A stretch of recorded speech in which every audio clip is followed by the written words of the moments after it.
afternoon, everyone. Um, I'd like to say a few words about the non-exam that I graded. Um, so let me find this. How it works.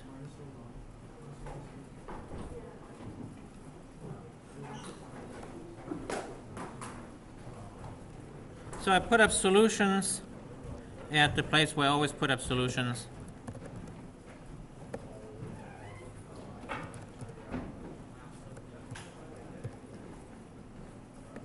So Canvas wouldn't accept text files? I don't accept text files. Yeah, I wouldn't accept them. No, that's just a minute.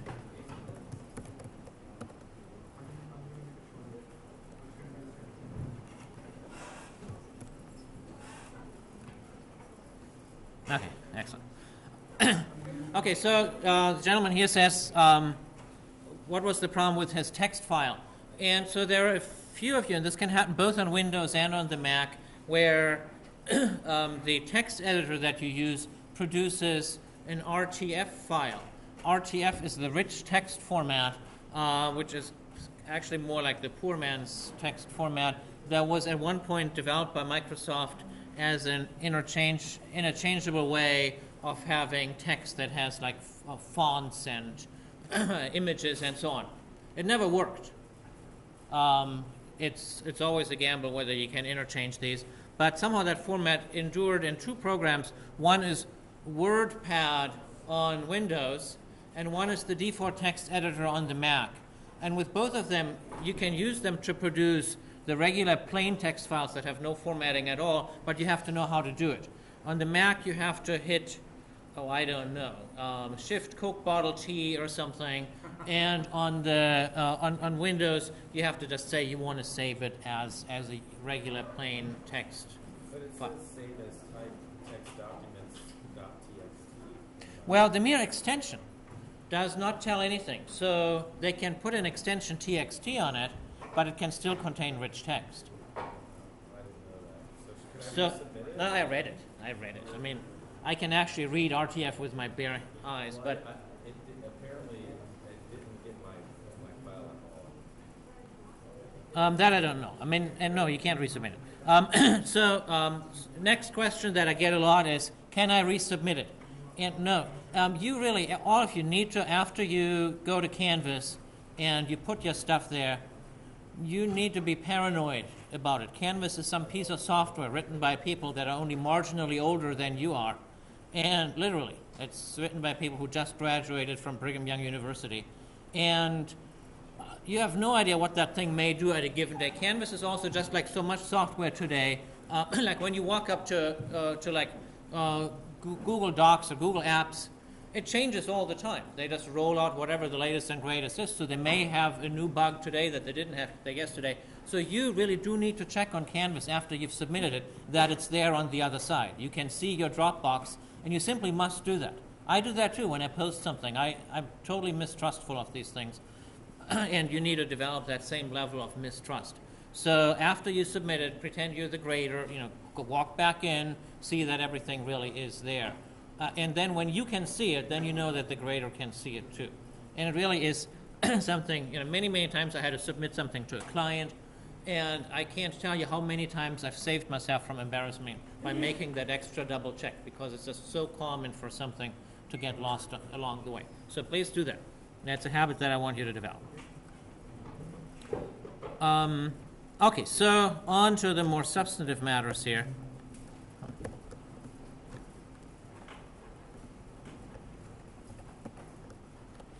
So there was this class here that had a number of compile time and runtime errors, and a lot of people had creative ways of fixing them, so I thought I'd go over some of them. So here is something that quite a few people did.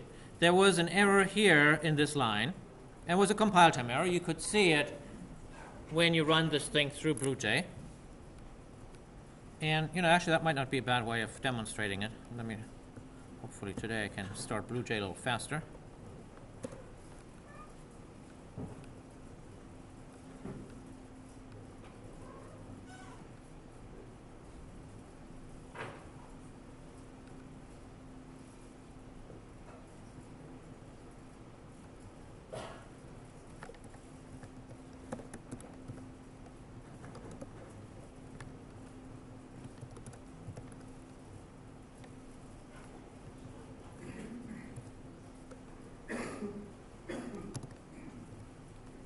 So we can compile it.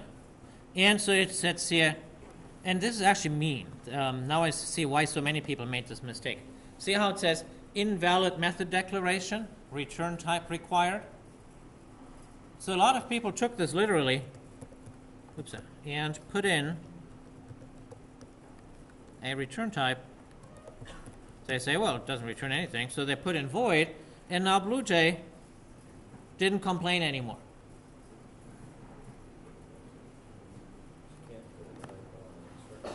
So what's wrong with that? Yes? It's a constructor and not a method. So BlueJ was not being very nice. So you can't have a return type on a constructor, like you said. And the other thing is the name of the constructor must match the name of the class. Now you might say, why couldn't BlueJ tell me that? BlueJ should have told me the name of the constructor must match the name of the class. Because for BlueJ, it doesn't have any human sense that bug is almost the same thing as bug1. For BlueJ, there's no difference between bug and Fred. They're both some method names. So a human reader would say, oh, obviously, that was meant to be the constructor. But BlueJ can't help you there. So when you do this kind of things, it's good to use BlueJ to check. I mean, it's much better than not to use it. But you do have to take its complaints with a grain of salt. So, and so the other sad thing is, it's even legal to put void in here. And now I have a method called bug1 that's not a constructor. And that's a mistake that some people make too. So you have to be very careful with the constructors. It would have been nice if the designers of the language would have come up with another keyword where it would say public constructor or some such thing. But they didn't do that. They didn't do that. So that would have been better. But we just have to remember name of constructor equals name of the class, and a constructor has no return type. Otherwise, it would be inferred as a method. Okay, the next thing that people had trouble with, and I want to talk about, is this one here.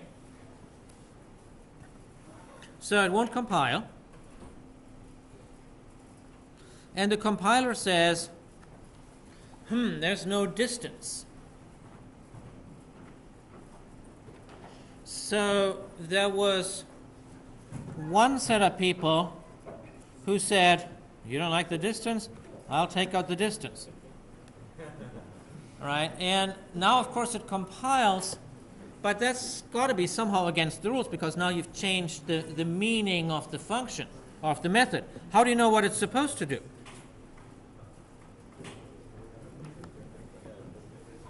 How do you know what it's supposed to do? You have to read the Java doc, right? Now, at this point, the rules have to be that the Java doc has to be correct. If I give you wrong Java doc and wrong code, then it becomes meaningless. Then, you have no way of knowing what this thing is supposed to do. Maybe move means reformat the hard disk. So at some point, one has to assume that the Java doc are correct. Now, the Java doc do say that there's a parameter called distance. Now, over here, do you see a parameter called distance? We don't, right? So that is the issue that one needs to put it in here. And the Java doc are your friend. They tell you what the thing is supposed to do. So that's why was the resolution that I was after. Now, a few people did the following thing. They said, well, we need a variable distance, and they put it up here. It compiles. Then we get a different bug down here. But so we've made it this way here, and that falls into this thing that I've complained before, that sometimes students, they just make everything an instance variable, and so the distance is the distance in a single move. It's the distance by which one moves in that move, and after the move, that distance can surely be forgotten. So putting it into as an instance variable can't possibly be the right thing. All right, those are the two things that I wanted to talk about here. I mean, people made other mistakes, but these are, I think, the ones that are just really, really common and good to keep in mind. All right, let's see what else I had. There was one more.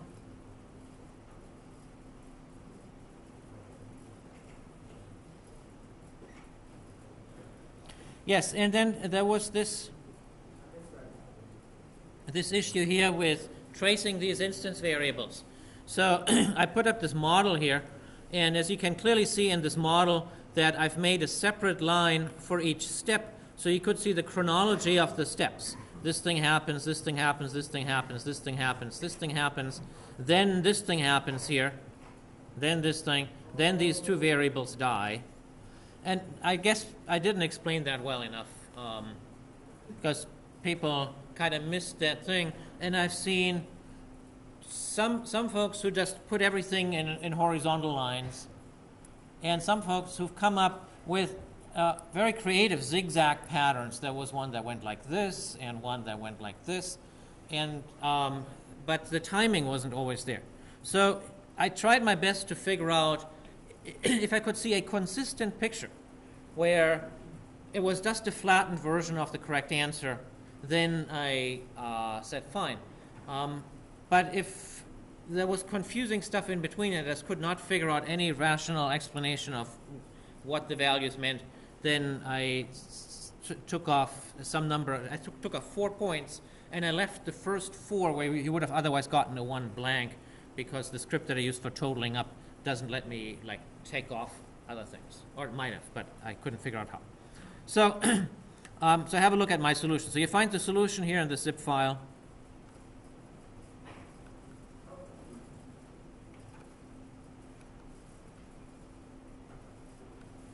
And well, I hope I fixed it. I had a bug in my. I have a bug in my solution. There should be a -1 here, but I'll fix that when I get around to it. So, so this was the format that I was after.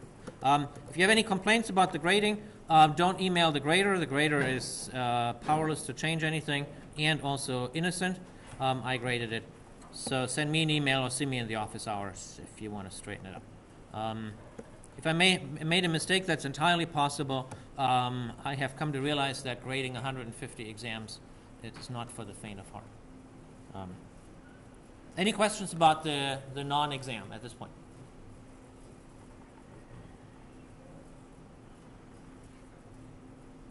So keep in mind that exam, that the one and only midterm that we will now be having is going to have the same format, and so you should ask yourself the question. Okay, just a minute. You should ask yourself the question, what can you do to make sure to succeed in such a thing?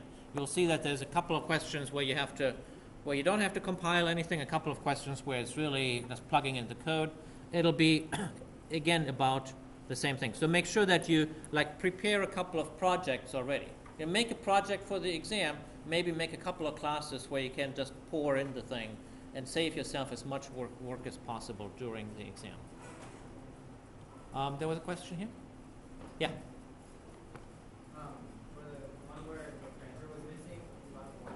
Yeah. Is it missing a parameter? Is that a compile time error or runtime error? Well, it's a compile time error, because quite obviously when you compile it, it didn't work, right?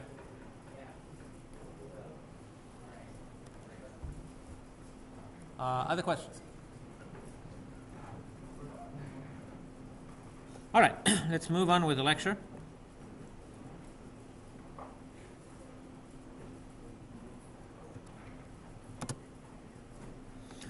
So there's 2 parts of the lecture, so I'll move over the easy part fairly quickly before going into the intricate matter of Boolean expressions.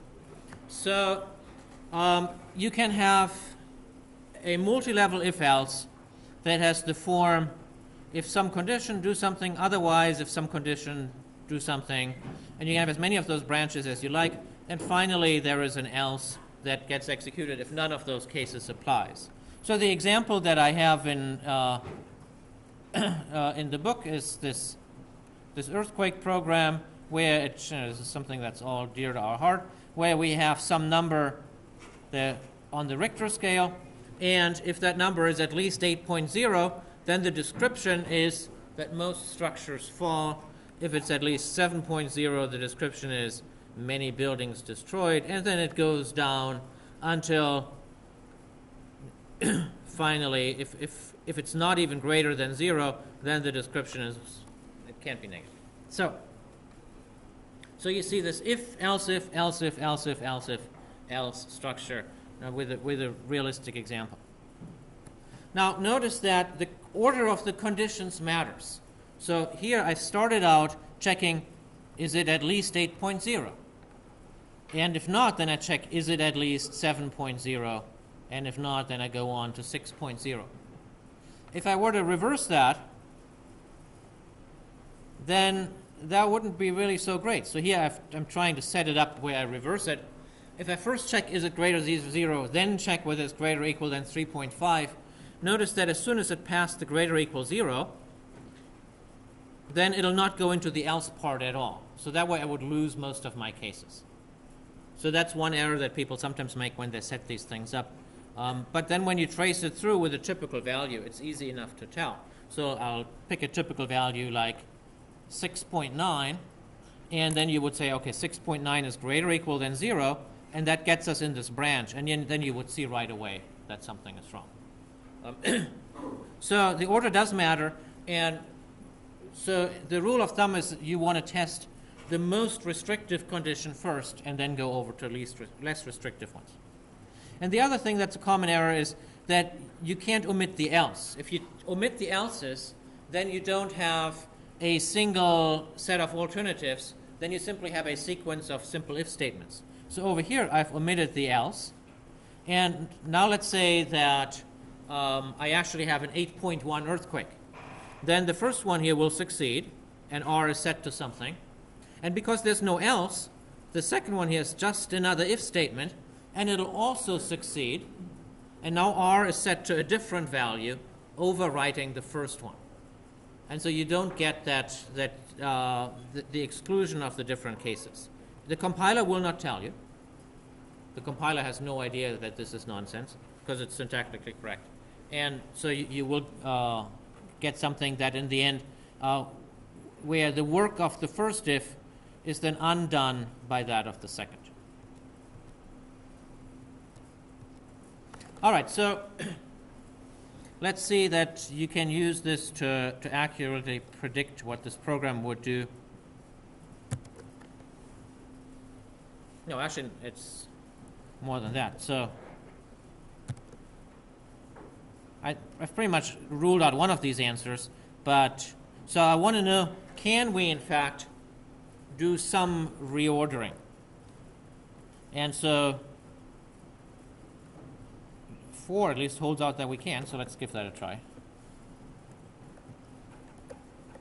And I'll put the question back on that you can.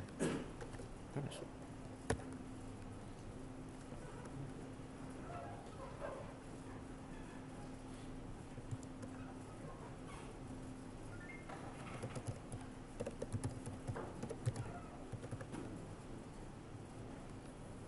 That's Poe.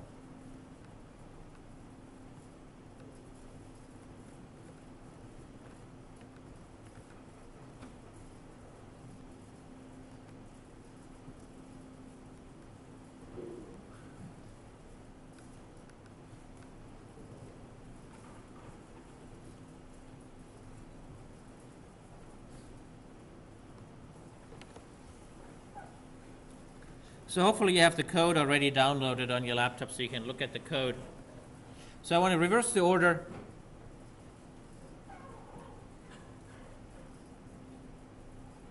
So that I first test for the low values, and then I test for the next low. So I first test for 0, then for 3.5, then for 4 point whatever.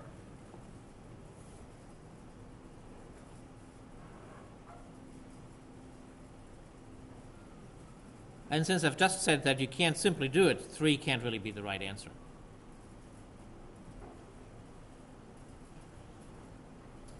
If I get anyone to answer 3, that must be someone who's lurking at home. Should number 4, should that be changing greater than or equal to less than? Oh, that may be. Is it less than equal right now? It's, yeah, it says less than on there, but I think that should be greater than or equal. Go back I to think the you are start right. And scroll down. That one's automatically on. Well, then I'll fix it, because that might be the only correct answer. I don't remember.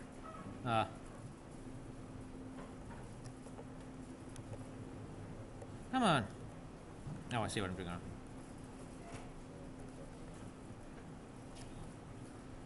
and page down. Okay, so I want to change greater equal to less than. Yes, thank you.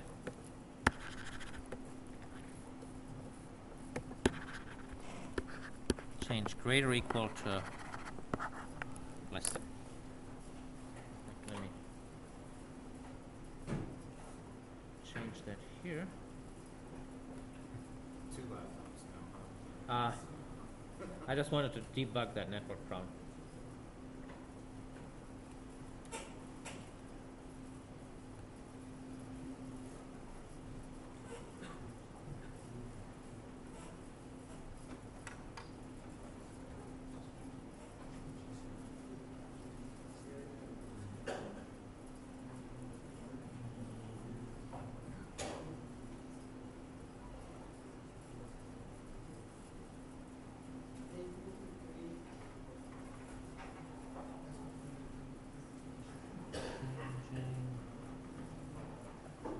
Greater equal to less than.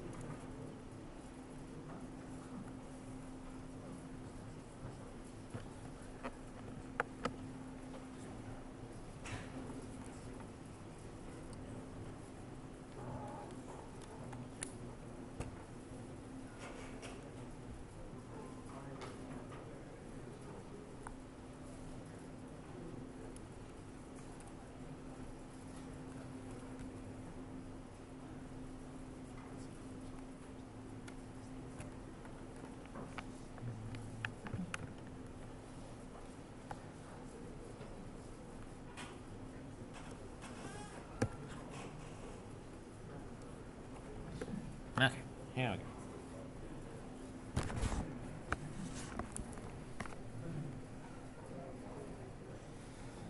All right, see how we're coming along with this.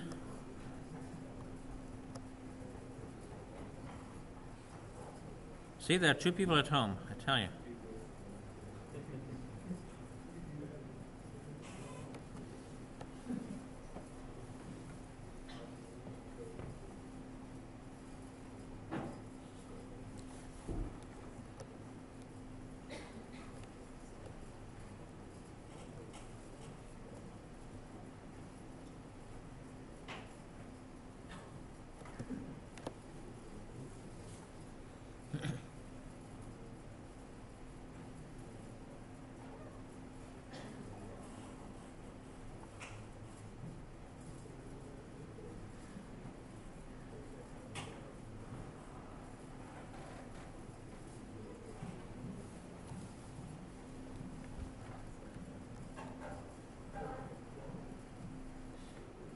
All right, so let's have a look at this code. Here it is. So the question was if we first check for the smallest number. So I guess then that would be greater or equal 0. This one would be greater 3.5. This one would be greater 4.5. 6, 7, 8. And then we would also have to presumably flip the answers around, right? We have 1, 2, 3, 4, 5, 6, 7 choices. So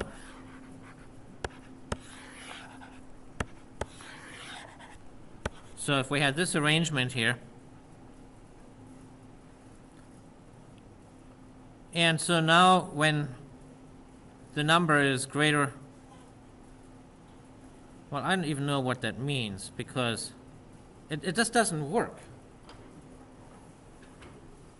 So the way I've done it right now, completely mechanically, it's gonna, because I flipped the very first and the very last statement, now when Richter is greater or equal 0, it'll say negative numbers are not valid, which will be confusing. But now if R is less than 0, then it'll say most structures fall. So with this particular rearrangement, I would get completely nonsensical results. Basically reverse the meaning of the results. But what if I change the numbers, like I just did,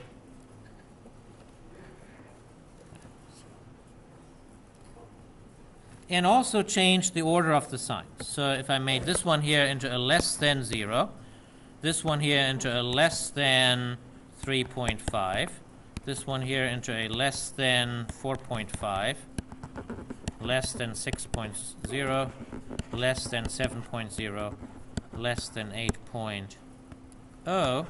And now if I flip them, things will actually work. So I'll flip these 3. So now, now I'm trying it with -1. It's going to say it's less than 0, and since I flipped this one up on the top, it's going to say negative numbers are not valid. Let's try like 2. It's going to be not less than 0, going to be less than 3.5, and I flipped this one with generally not felt by people, and it's fine. And finally, if it's 10, then I'm going to fall all the way out because it's bigger than 8.0, and it's going to say most structures fall because that's what I flipped with this one. So if I consistently reverse the order and flip the less than and the greater equal with the less than, then I'll again have a working arrangement. This time, I'm checking from the bottom up. So that's why I wasn't able to give you a rule that says you should always go from the highest to the lowest value, because you can really set it up by the way. But what it says, you have to go from the most restrictive to the least restrictive. And so Richter less than 0 is more restrictive than saying Richter is less than 3.5. And so if you set it up this way, it will work. So that would be option 4. Let's see how we're doing on Piazza. So and that was the majority answer, but just barely. Okay, so it squeaked by. Okay. Next thing is sometimes you have a more complex arrangement of branches where inside one branch you have another branch, like you see on this slide here. And so I thought I'd give a realistic example. And so that is taxes. Now, when I first did this example, that was a long time ago, before there was such a thing as TurboTax, and people actually did their own taxes.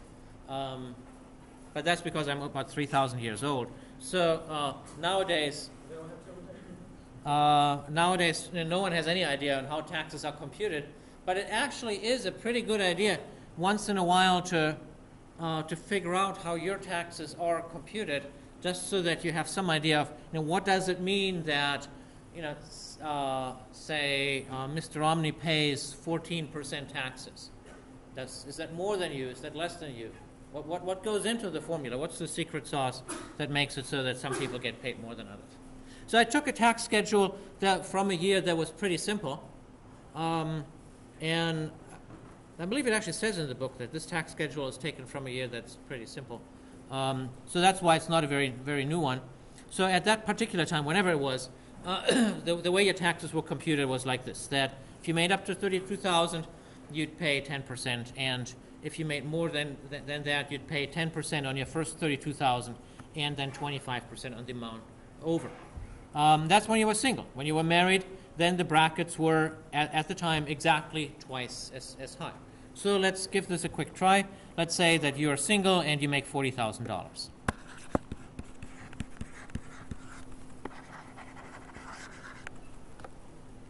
So because we're single, that gets us into this branch here.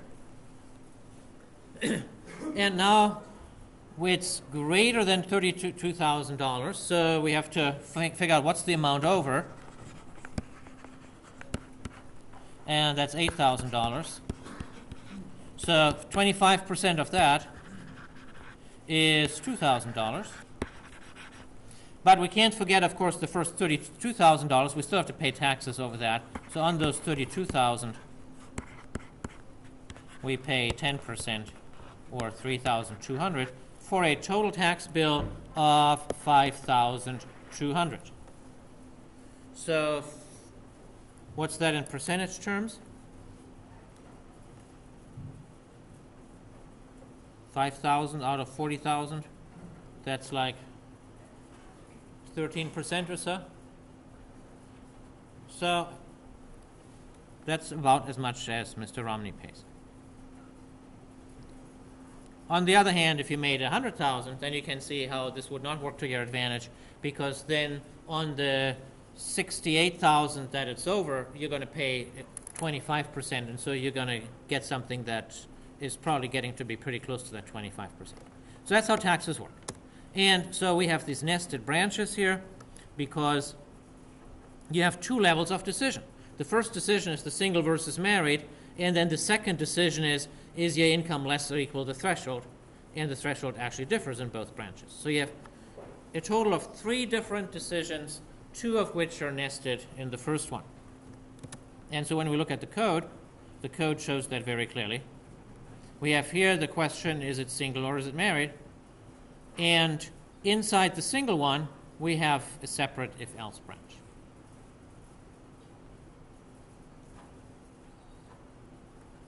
So this is quite common when you have any more complicated decision making. So for example, in that homework with that rectangle where you have like 4 different sides, and now you could come in from different directions, one possible solution, not the simplest one, but one possible solution, is to have an if-else that checks, are we hitting the thing on the top, the left, the right, or on the bottom? And inside each of them, you could have a second decision that says, am I coming this direction, this direction? There's 2 different directions one can come in either way. So that way you could have a 4-way decision on the outside, and inside each you could have a 2-way decision, and that way you could completely knock down that problem. Like I said, it's not the simplest way of doing it, but it is certainly a valid approach that you should give a try. All right. Now a question that just checks whether you have a basic grasp of this tax calculation. So as you noticed, one has to pay 25% of when in that higher bracket. And so supposedly the rationale for these higher brackets is that people with more money can afford to pay a bit more, and so they are supposed to be paying more. In fact, the brackets were at one point very high during the Eisenhower administration. The top bracket of income over 400,000 was 90%. So if you made over $400,000, you would get into that 90% tax bracket. Now, 400,000 at the time is probably equivalent with inflation to a few million today. In fact, there's a lab in 46B where you get to figure that part out. And that's the annual income. So someone who, today's income, makes a few million a year isn't exactly hurting. So that's why Eisenhower was not known as an arch communist at the time. This was simply considered normal. But people, sometimes you hear people say, well, if you do it like that, then you'll disincentivize people on working, because if they work more, they pay so much more in extra taxes that they'd be better off not working. Yeah, but more work doesn't necessarily mean more pay. Well, that's true too, as we all know. But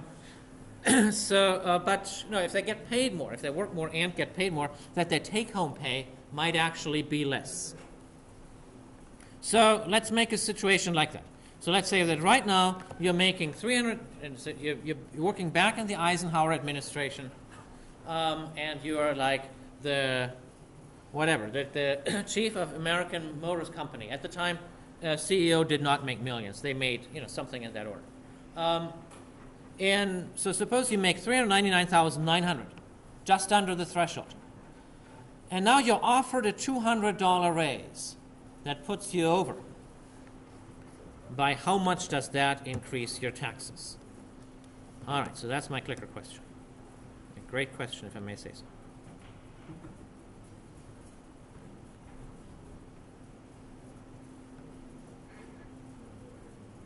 Come on, Piazza. So if somebody gives you a raise into the next tax bracket, it better be a big one, huh? That is exactly what we're trying to explore here, whether that is how that works out. So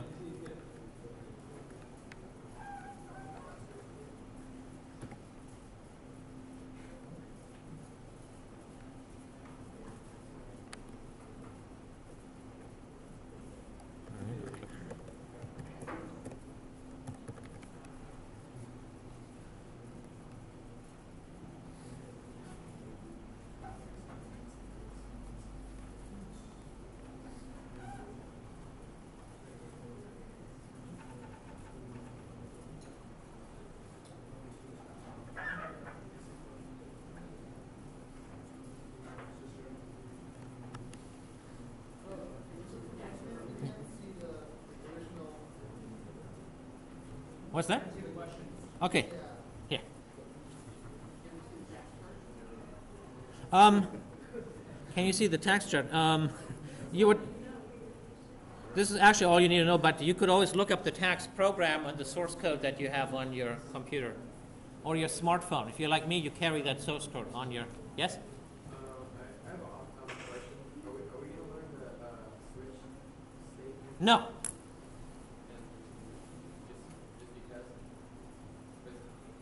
Yeah, it's a so that in the book there's a special topic on the switch statement, and feel free to read through it. I mean, it never hurts to know more.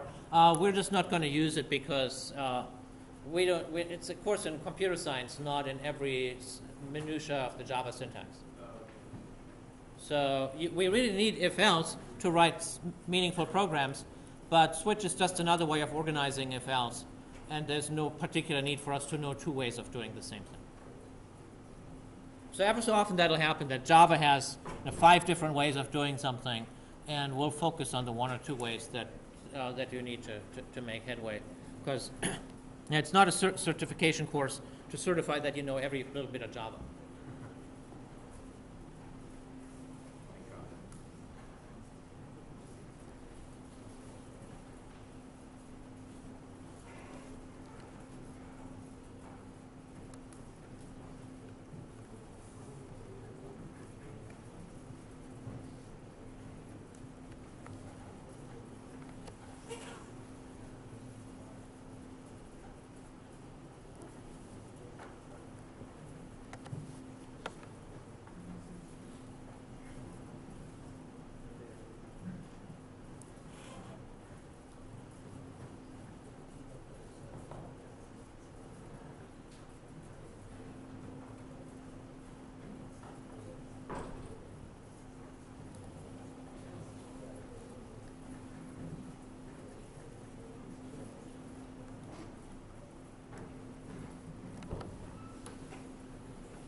By the way, this figure here, the 95,000, is accurate. I actually ran the program.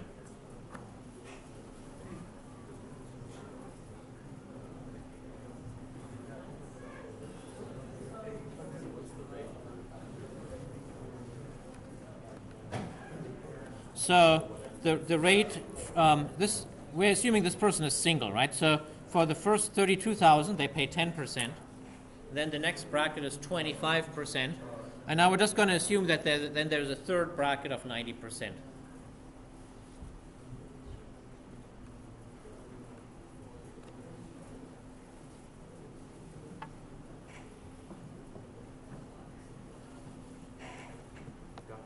Yeah.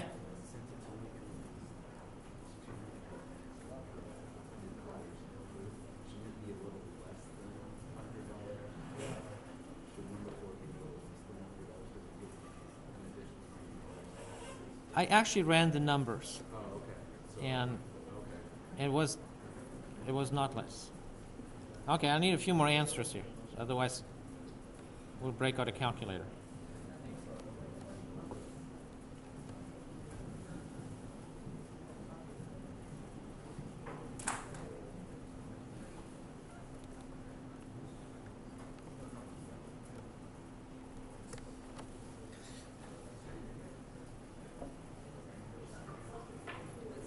So it's pretty clear that if the answer was either 1 or 2, then that person would have to beg his boss and say, I'll pay you not to give me a raise, right?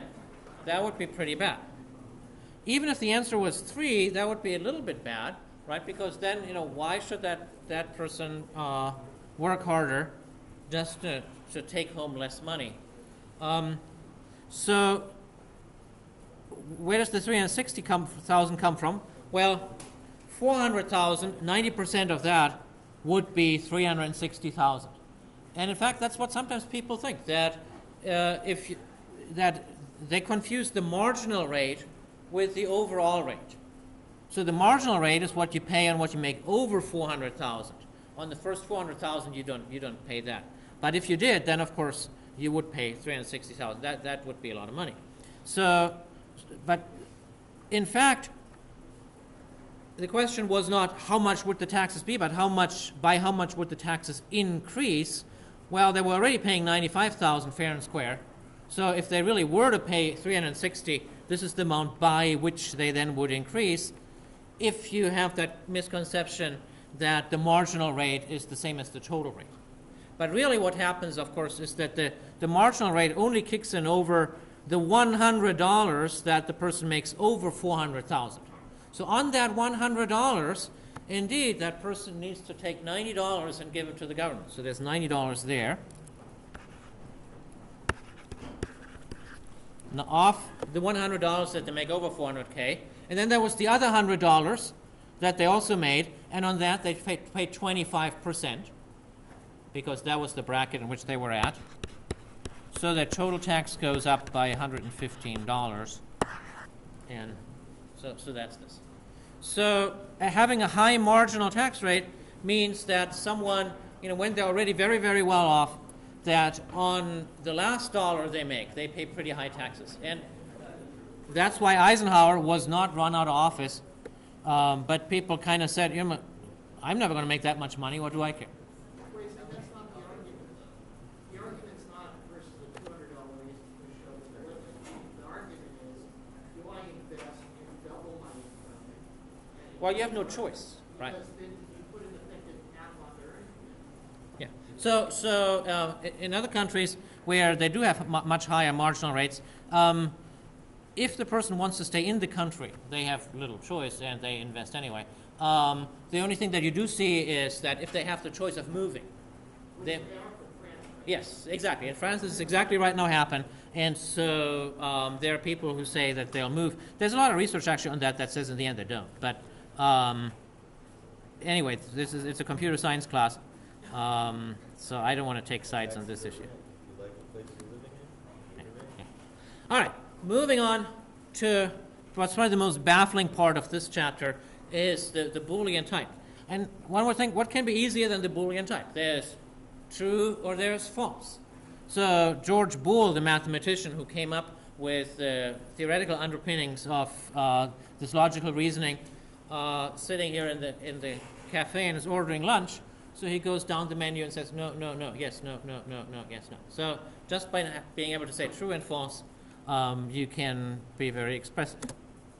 So you have these two truth values, true and false, and it sounds like you couldn't do very much with it, but it turns out that they're more powerful than meets the eye. So it's very common to write methods that check some kind of a condition and that return true or false.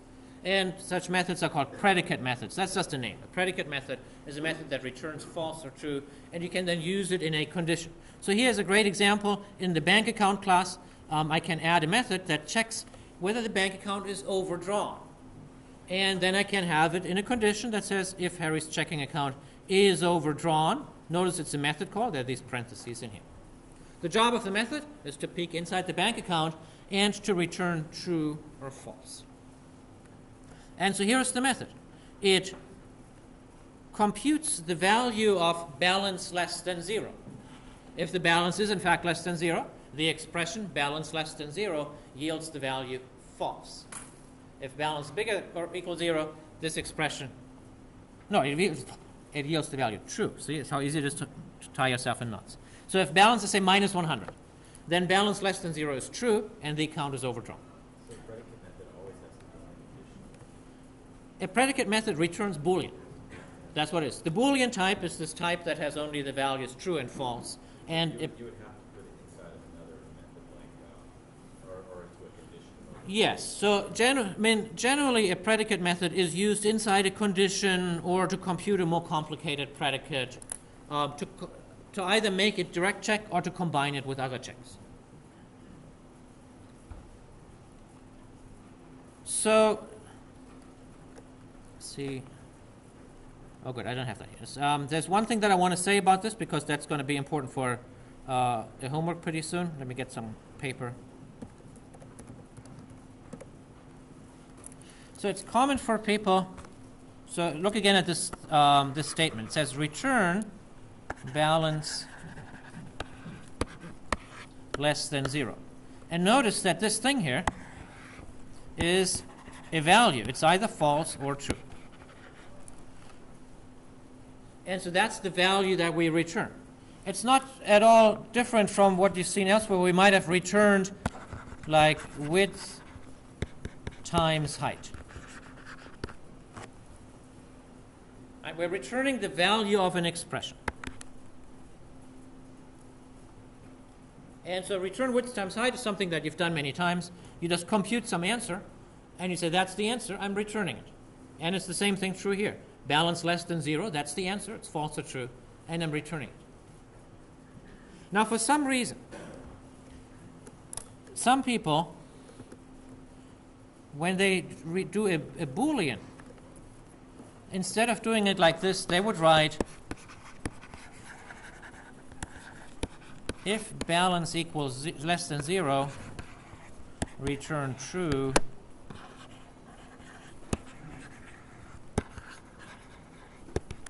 else return false. That's the same thing,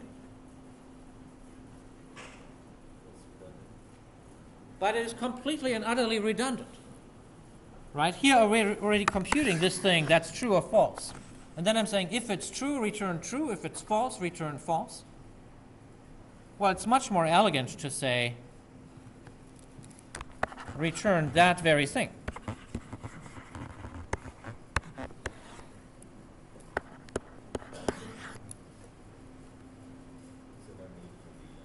There's no need to say, let's compute it, and if it's false, then we'll return false. Just a fresh new false. And so I'm bringing that up because every once in a while, you see this in a job interview. And yes, technically they're both the same, but there are recruiters, myself included, who would always hire the person who writes the second line. And the reason that is that more often than not, the people who write it the first way turn out to have their mind muddled in many different ways. And so just as a tip for whenever you need to face a recruiter, think about that and write it the second way. And there'll be homework assignment that practices that in a bit more of a brutal situation where the condition that you have to return is quite a bit more complicated. But I want to make really sure that you practice that. All right, back to these simple predicates. They're very, very common. Sometimes we want to check whether a character, for example, is an uppercase character or a digit. And so the character class has a nifty method, is uppercase. And it returns true or false. And you would say if character is uppercase of CH. So the is kind of a code word that what this thing returns is true or false, and that is a predicate. Sometimes the predicates have the name has. There is a method for the scanner, has next int, that tells you whether the next available input is actually an integer. It's very useful for error checking. If there is, in fact, an integer, if the scanner has the next int, then you call next int, and you don't have to worry about it throwing an exception. So is and has are these prefixes that are commonly used for predicate functions. All right. The kind of predicate functions that I'm going to have you write in the next homework is you have two rectangles, and you'll write an is inside method that checks whether one of them is inside the other. Okay, Boolean operators. There are three Boolean operators, and, or, and not, and you'll just have to memorize that they're written in this somewhat bizarre way. There's no excuse for it. They just are, and it's a bad idea, but what can we do? So this one here means and the second one is or. Yeah, well, it says here. So you just need to remember it, and kind of the and looks like an and, right? It has an and sign. Why are they two? Because the person who invented this language, a Mr. Kernighan, had too much coffee that morning. There actually is an ampersand that's a single one, and it means something different that we're not going to be covering in the course. We'll go over while on Monday. Yeah, I know. It's I'll have to work on getting these things into sync for in the future. So the OR has these two vertical bars, and again, there is a thing with one vertical bar that we don't use, so just be sure never to type it. In the not, we've already talked about the not a little bit, because in the not equal sign, you have the exclamation mark. And I do realize it is pretty weird to have an exclamation mark, which gives us a positive and uplifting vision of something, is used for not in this context. But after a while, one gets used to it. So your eyes will stumble over these things maybe the first few times, but eventually it all becomes second nature. So here I have a very typical condition that says if 0 is less than amount and amount is less than 1,000. So that means if the amount is somewhere between 0 and 1,000, not including either end. Right? For it to be between 0 and 1,000, it has to be bigger than 0 and less than 1,000. And now again, sometimes you'll find people writing it as if amount is greater than 0 and amount is less than 1,000. And that's fine. And I'll never object to that if you do that. The reason I like to write it in this way here, where you notice that you have the two amounts bumping against each other and you have a less than sign here and here, is that it looks more like the mathematical notation of an interval. In math, we would write this as the interval from 0 to 1,000, and then you know that if you have a square bracket, it means the included, or you can have one open and one square. And so it's such a common notation that I always feel that making it my way, where I put the bounds on the outside and the amount in the middle, reminds me of that notation. And also that way it's really easy to visually check that these two things are exactly the same thing. Now, unfortunately, we cannot say 0 less than amount less than 1,000. That's a syntax error.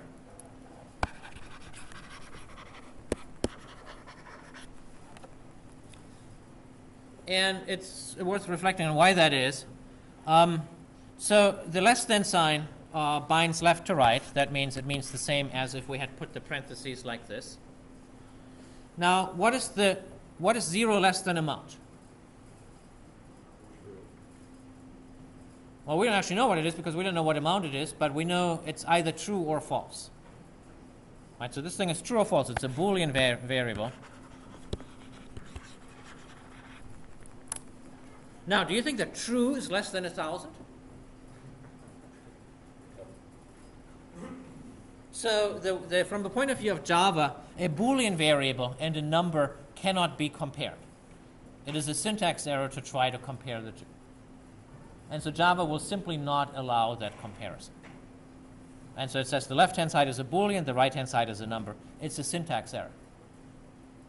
Now, those of you who come from C and C++ may remember that in those languages, actually something horrific happens. In those languages, when a Boolean value is found in this context, it gets converted to a 0 or 1. And that was a really terrible decision at the time. But so in those languages, you have to be really careful. There, in fact, true is less than 1,000 because true is arbitrarily defined to be 1. In Java, fortunately, that is not true. In Java, the compiler tells you can't do this. Now, maybe the compiler should work harder and make some sense out of it, but it really doesn't. And so whenever you need to do one of these intervals, something is in between two bounds, then you should think of this pattern here. Now, the other very common pattern is that something could be one of two things. Like, let's say you're asking the user, are you single, are you married? Please enter S or M. And then you get an answer back from the user, and you want to check, was it an S or was it an M? Then you use this second condition here.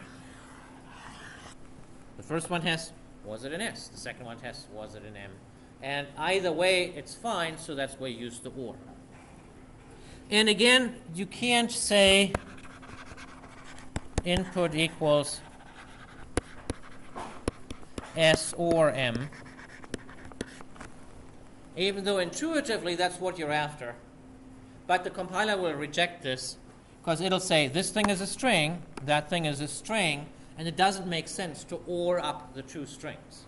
The compiler analyzes exactly what you write as an expression. It says it must figure out what this thing is, and it says it before it goes any further. It doesn't look at the overall structure of your thing, and so it can't. And it'll give you a syntax error that says you can't apply OR to two strings. That means a bit of repetition. No, you have to repeat the input equals, and that's just the way it is. And finally, it often happens that you want to negate something if the input is not equal s, and then you have to use the not and the equals. Notice that you couldn't write input not equal s. That would be bad. Why? It's a string, and you cannot reliably use equal, equal, and not equal with strings. So the correct form is if not input equals s. You could put that exclamation point outside. You could. You would just get an error. So he asked, what if I put it outside? By itself, that's an error because it doesn't expect anything between the keyword if and the parentheses. You could put, of course, another set of parentheses around it, and that would be fine. For the quiz, Yes? if when we change %, with or, Yes? instead of and or, then if amount was a negative, Yeah, we'll get to that in just a minute. All right. Let's just make this a little smaller. So again, here you see a typical interval. Oh, actually, here. Here you see a typical interval. X is between 0 and 100, the bounds not including.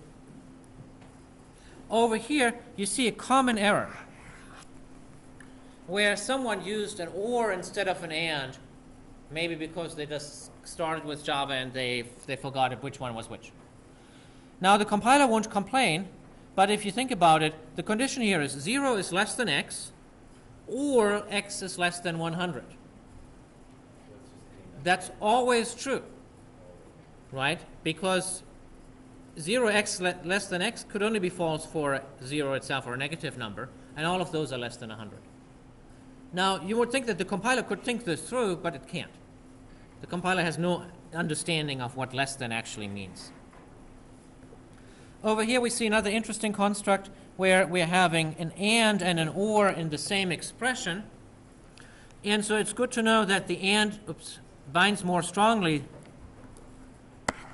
than the or, so the and gets carried out first. And so sometimes people think of and as being more like multiplication and or as being more like addition, and that's a useful analogy here. If you wanted the condition the other way, which here you really don't, then you would have to use parentheses. So if the and or had been switched, and would still get processed first. Yes, and so that's a very good observation. And as I was explaining this, I said, "Gosh, I should really change this example in the next edition to make it to take out that question." What and does is it combines things into the same Well- test, and or splits things into separate. Well, but it's completely arbitrary. On the people who design the programming language get to decide which operators have which precedence, and so they've chosen this because they felt it was helpful. That to me, that makes it logical. Is that the and. Yeah, but don't carry that too far, because there are programming languages out there, and you may end up using one of them where they made different decisions, where they said and or have the same precedence, and they go right to left, or where there's one programming language where the and binds more strongly than the less than sign, which is a real pain because then you have to put parentheses around all of the conditions.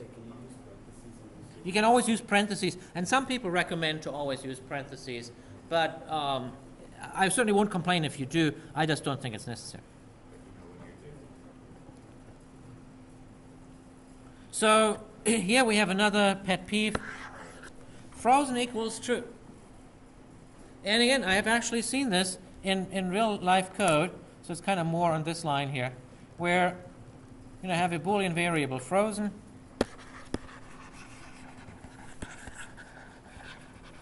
that comes from somewhere, and then they say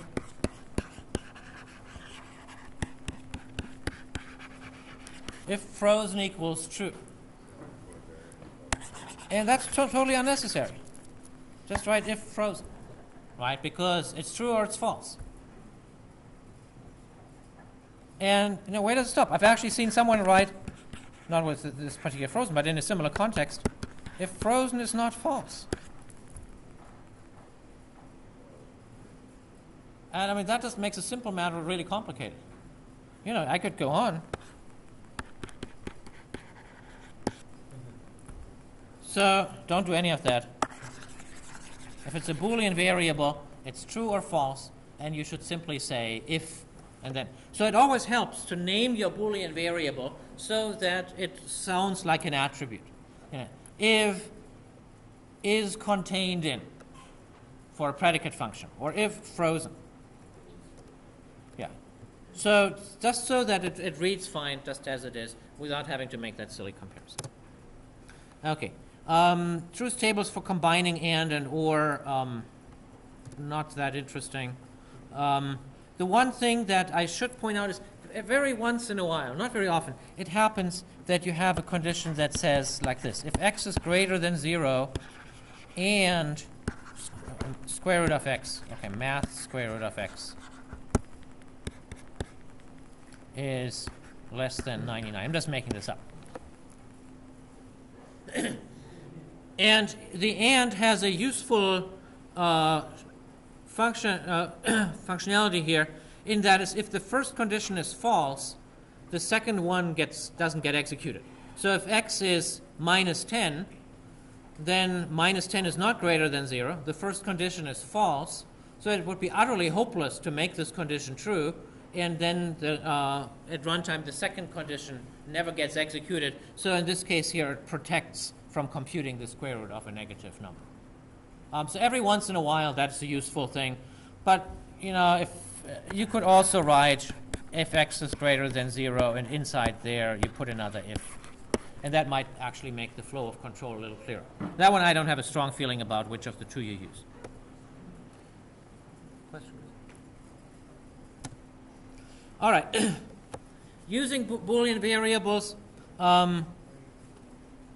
it's once in a while you want to store away a truth value into a Boolean variable. For example, you could do this in the tax program, input equals m. You could store that in the variable married.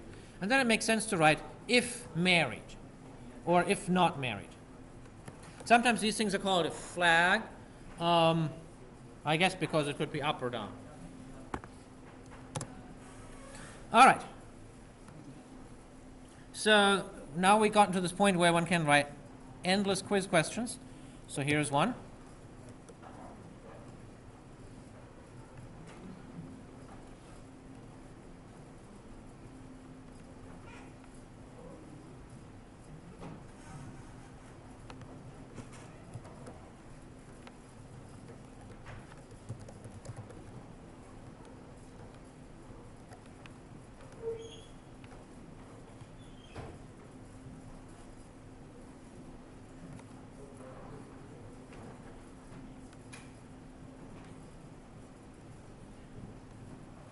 Okay, so have at it.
All right, so let's say, does it always print false?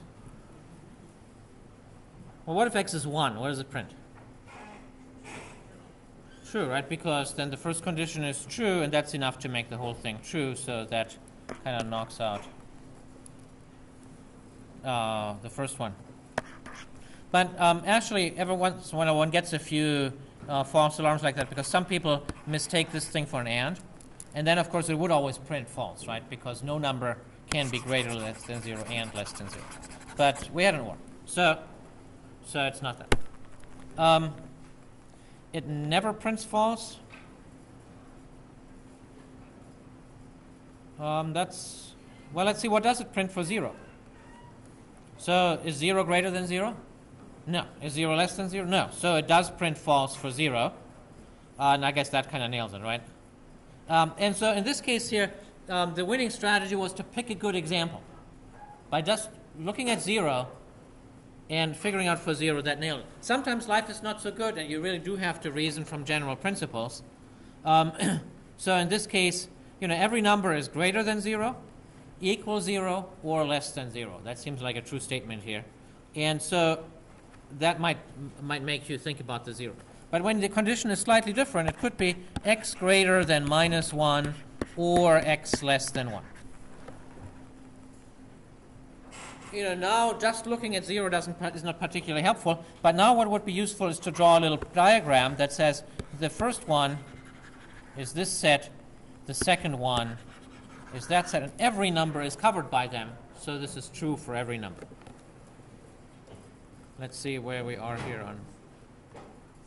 But so the vast majority did get that with a bit of confusion here at the end, and I overheard a few people in class, and it can be a little confusing. It often is, and so I always first try to come up with an example. In this case, looking at the example of equals 0 should settle it. Okay, and finally, that was the question that one of you were asking about. What is the opposite of? And that's what was in the book, where you had to reverse things and stuff. So let's do that, and then we'll talk about why it is so.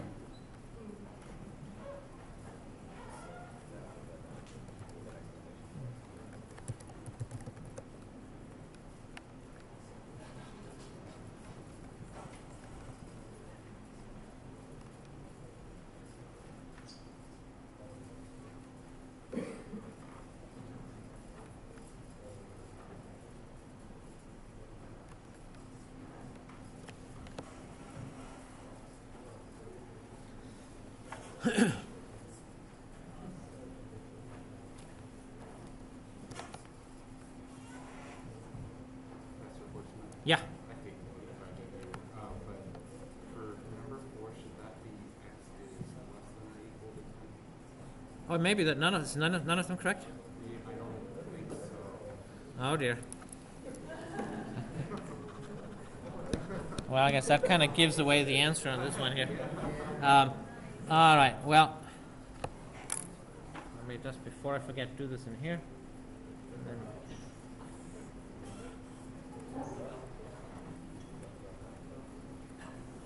okay, yeah. All right, so now that the answer has been kind of given on that one, so how does one do this? There's two ways of thinking about this. One is you can draw, in this particular case of intervals, you can draw a picture. If it's less than 0 or greater than 10, then you can really read off what the opposite has to be. It has to be greater, equal 0, and less than 10. Right? Less equal than 10. Yes, sorry. Yeah. So in this particular example, you can do it by just drawing the number line because it happened to be a problem about numbers. In general, you have to use the following approach that you say, I want to compute not of x less than 0 or x greater than 10. And now the rule is that if you want to compute the not of an or, it's an and of the nots. So it's the same thing as not x less than 0 and not x greater than 10. That's the easiest way, just to throw out. Yeah, and so that's a very mechanical way. And so you just have to remember that this is what you have to do. This is called De Morgan's law, after the mathematician De Morgan, who formulated. And now you finally have to know, what is the opposite of x less than 0? Greater than or equal to 0, right? And here you go. All right. I will see you on Monday.